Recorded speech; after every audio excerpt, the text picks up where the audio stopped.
I was never one to believe in ghost stories.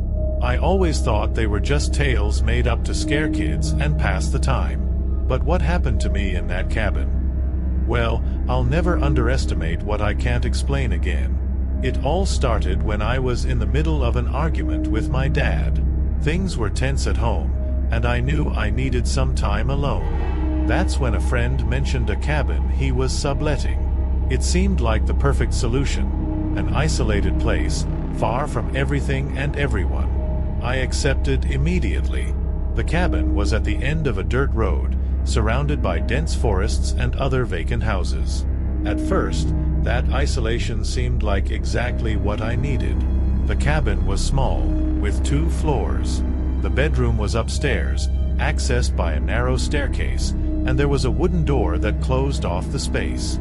Something about it made me uncomfortable from the start, but I ignored the feeling. I was there to calm down, not to worry about a door. That night, I came home from work exhausted, as usual.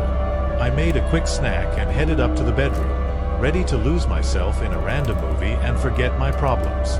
But as I lay in bed, I heard something that made me freeze. A voice. It was coming from somewhere downstairs. Who's up there? My heart raced. It was impossible for anyone to be there. I was alone. I had locked all the doors. I jumped out of bed, turned off the TV, and stood still, listening. Silence took over the cabin, but I knew what I had heard. I took a deep breath and slowly went downstairs, calling out my dad's name, absurdly hoping he had decided to show up. Nothing. Just crushing silence. I searched the living room, looked out the window, but there was no one outside. I decided to go back to the bedroom, trying to convince myself I had imagined the voice. I closed the wooden door and returned to bed. Not even 5 minutes passed before I heard the knocks. Strong, impatient, on the bedroom door. My entire body froze. Fear paralyzed me. Whoever was downstairs could easily open the door. I was trapped. The only thing that kept me sane was knowing my phone was within reach. I reached out, but it wasn't on the nightstand. It couldn't be. I was sure I had left it there. The only explanation was that it was downstairs. After long minutes, I gathered the courage to go down. With my heart in my throat, I opened the door and descended, stepping lightly on the stairs. The TV light still flickered in the living room. I ran straight to the back door and dashed out, barefoot, into the cold night. I needed help. The nearest house had its lights on, and I went straight there, desperately knocking on the door. A silhouette appeared at the window, watching me. I explained what was happening, asked for a phone. But the person at the window just stared at me. No expression, no reaction. Then something terrible hit me. What if this person was part of it? I backed away, haunted by the empty gaze that followed me through the darkness. There were no other houses with lights on. I was alone. I returned to the cabin, praying everything would be fine. I locked the back door and turned on all the lights. I searched for the intruder and for my phone. Finally, I found it in the car. I had been so tired earlier that I left it there. I went back inside, heart pounding, and climbed the stairs again to the bedroom. When I reached the top, I saw someone sitting on my bed, facing the TV. My mind went into panic mode. The person slowly turned their head, and before I could see the face, I ran out of the house, phone in hand, and called the police. I locked myself in the car, watching the cabin, waiting for the police to arrive. I saw a shadow running through the yard, disappearing into the woods. When the officer arrived, he searched the house and the bedroom, but found no one. He asked if I had another place to stay that night. I could only think of one, going back to my dad's house. I spent the night there and returned the next day to gather the rest of my things.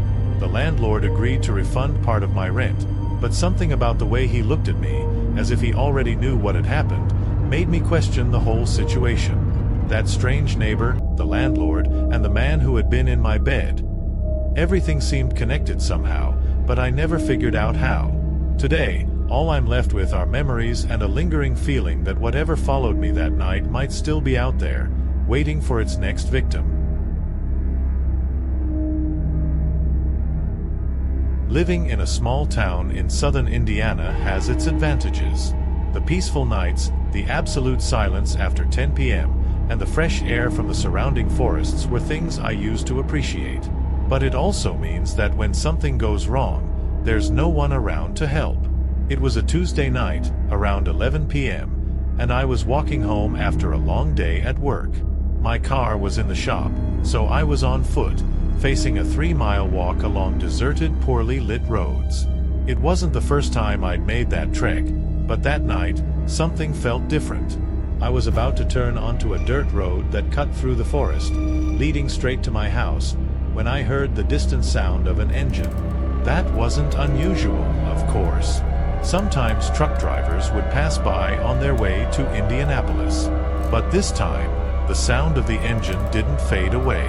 On the contrary, it seemed to be getting closer, slowly. I looked back and saw, far down the main road, a van moving slowly. Its lights were off, which seemed strange, but I didn't think much of it at the time. Maybe it was just someone with a broken headlight, I thought. I kept walking, trying to ignore the growing unease that was creeping over me. But when I was just a few yards away from the turn onto the dirt road, the van suddenly sped up, roaring down the road, and its lights flashed on all at once. My heart started to race. There was no more ignoring the fear that was beginning to take root in me. I turned onto the dirt road and quickened my pace, trying to stay calm. The van turned too, and again, its lights went out. Now I knew, without a doubt, that something was terribly wrong. The van was following me, and I was completely alone on that deserted road. I looked back, and what I saw made my blood run cold. The van had stopped, and both the driver's and passenger's doors were open. I didn't wait to see who would get out. I ran like my life depended on it because, at that moment, I knew it did. The sound of footsteps behind me was unmistakable. More than one person was following me. I heard the sharp sound of a gunshot, and panic took over. I darted into the dense forest, trying to use the darkness to my advantage. I hid behind a large rock, trying to muffle my breathing, as I listened to voices getting closer. One of them, a rough male voice, said, "I think she went into the forest." What I heard next almost made me scream. They were female voices, young girls. One of them replied, "Okay, sir, we'll find her." My entire body was trembling. I was petrified. Who were these people? What did they want? More than fear for my life, I was terrified at the thought of what those girls were about to do. They seemed to be blindly obeying the man who was commanding them. I heard the voices moving away, but I stayed still, afraid that any movement might give me away. My mind was racing with questions. Who were they? Why were they after me? And what did they plan to do with me if they found me? Then, to my immense relief, I saw red and blue lights flashing on the main road, cutting through the darkness. Police. I ran from my hiding place, shouting for help.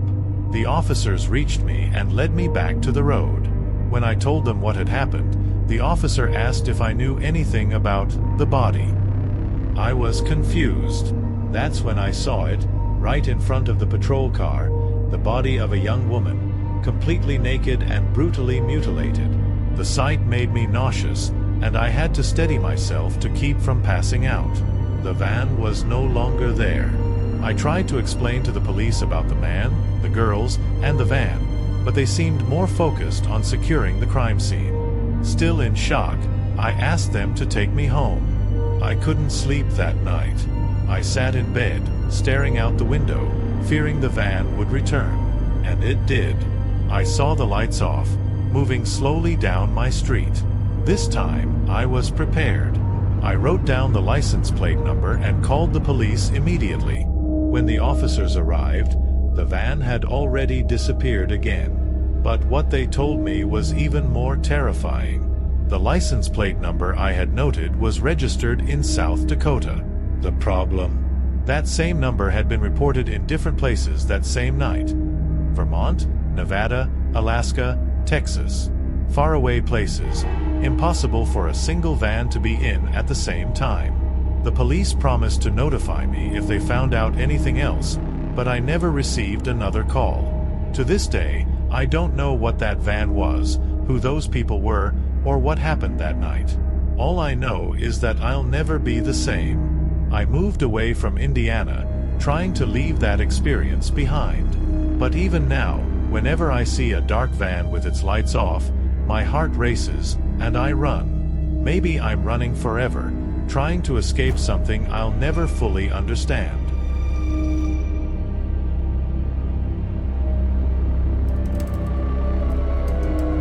My wife and I had always lived a peaceful life in a typical American suburb.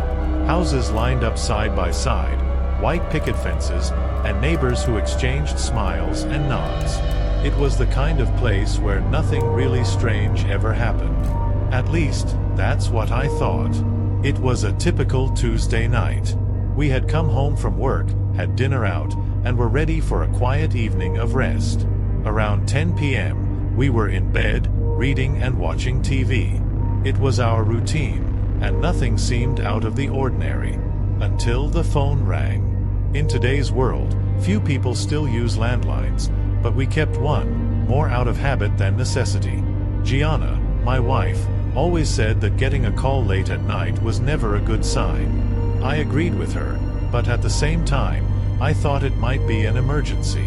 I picked up the phone next to the bed, but it stopped ringing before I could answer. The caller ID showed nothing. The number disappeared before I could register it. Just an unknown number. Strange, but not unheard of. I decided to ignore it and go back to what we were doing. Then, the phone rang again. The same unknown number. This time, I let it ring, hoping the person would give up. When it stopped, I thought that was the end of it. But not long after, the phone rang for the third time. This wasn't normal. Maybe something really had happened. I answered, expecting to hear a familiar voice on the other end. Instead, I heard the voice of my neighbor, Al. He sounded calm, but his words sent a chill down my spine. "Do you know the man standing in front of your house?" My eyes widened. I looked at Gianna, who was now sitting up in bed, also concerned. "What are you talking about, Al?" I asked, but he just repeated, "Go outside and see." I hung up the phone and walked to the living room window, pulling the curtain just enough to peek out. There he was, a man standing right at the end of our walkway, where it met the sidewalk. He was wearing a hoodie, with the hood pulled up over his head, completely obscuring his face. The darkness surrounded his figure, making it impossible to see any more details. My heart raced. I stepped out onto the front porch, trying to appear confident despite the growing fear inside me. I looked around, expecting him to say something, but the man didn't move. I became irritated and shouted, "Can I help you?" No response. He just stood there, still as a statue, the hood still covering his face. The phone rang again, and I rushed back inside. I answered, expecting it to be Al, but to my surprise, the caller ID showed AL's number. "Do you know about the man?" he asked, but this time his voice was different, more casual, as if he didn't know what I was talking about. "You just called me a few minutes ago," I said, my voice trembling. "You told me to go outside. Are you messing with me?" Al seemed genuinely confused. He denied having called me, saying he was just now hearing my voicemail. I tried to explain what was happening, but he couldn't understand. We hung up, and I went back to the window. The man was gone. Something was deeply wrong. I called Al again, demanding an explanation, but he swore he didn't know what I was talking about. He even put his wife on the line to confirm that he hadn't called me that night. While I was on the phone, Gianna came up to me, pale. "He's outside again," she said, her voice almost a whisper. I ran to the window, but I didn't see anyone. There was no sign of the mysterious man. But the unease he left behind was imprinted on every fiber of my being. The hours passed, and Gianna and I couldn't sleep. Every sound seemed amplified, every shadow on the wall seemed to move. The feeling that we were being watched was almost palpable. The next day, I tried to talk to Al in person, but he was as confused as he had been the night before. There was no explanation for the calls, the man on the sidewalk, or the growing fear that had taken over our home. To this day, I don't know what happened that night, whether it was an elaborate prank or something much more sinister. But one thing is certain. After that event, I never looked at our suburb the same way again. Something changed in me, and the sense of security I once had in that place was shattered forever.